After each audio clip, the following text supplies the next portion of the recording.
君と見た世界さあ始まりの鐘が鳴る We are destined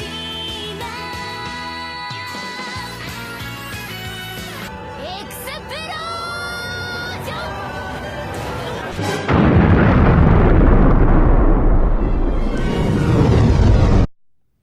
Why, hello again.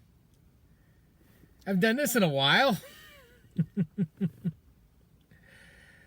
Okay, you obviously see the T-shirt. Yeah, I'm not really a fan of KonoSuba. It's not like I'd buy a T-shirt reminiscent of it. I kind of discovered KonoSuba because I guess it was under my recommendations when I bought like a Game of Thrones episode on iTunes once.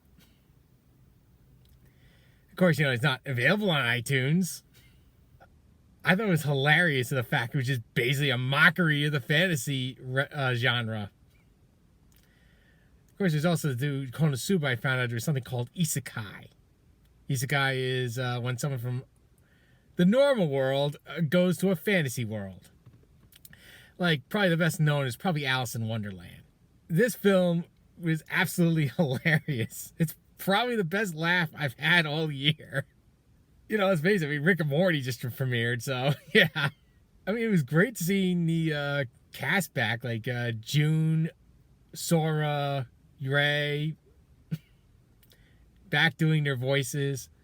You know, no offense to Erica Mendez. I mean, she does an excellent job as Megumin, but Ray Takahashi is Megumin.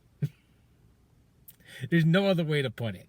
I really like this film for the fact that it really started developing the character of Yun. I mean, she's kind of an underutilized character to begin with. And this movie really kind of develops her a little more. By the way, in this movie, I'll go over some of the plot elements. Let's see here. Yun gets a distressful letter from her father that simply says that, oh yeah, by the time you read this, I'm already dead and our village has been destroyed. Well, Yun obviously asked for the help of Cosmo and company. The reason why I love Cosmo is the fact that I swear to God, he is Rick Sanchez in this dimension. There's no other way to put it. Just how much of an a-hole he really is. Get a letter. Cosmo, of course, turned her down initially. Then finally, after thinking about it for a while, Megumin obviously says maybe we should go. They teleport there. And we almost get a rape scene with poor Cosmo. I never thought I'd ever say the word rape and laugh, ever.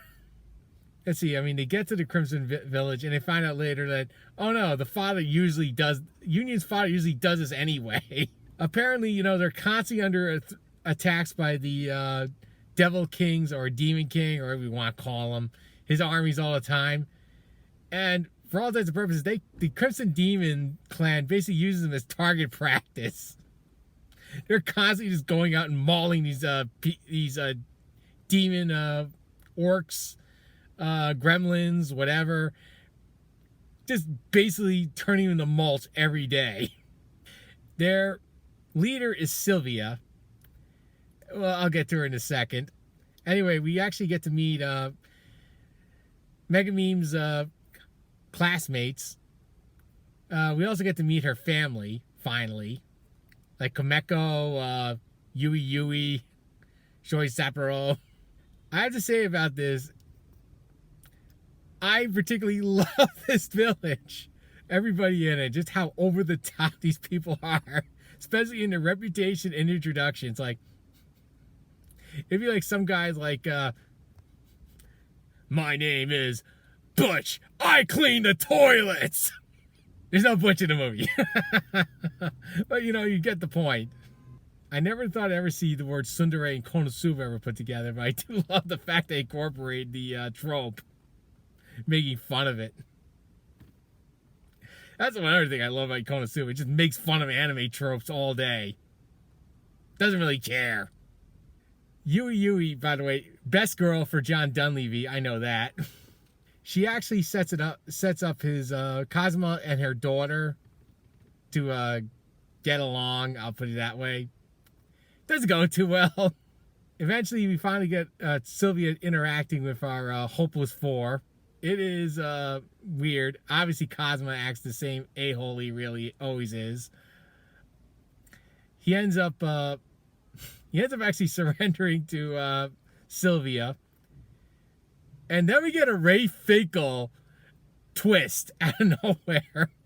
Anyway, they end up discovering the weapon, the MacGuffin weapon that eventually turns like Silvia into like a magic destroying monster.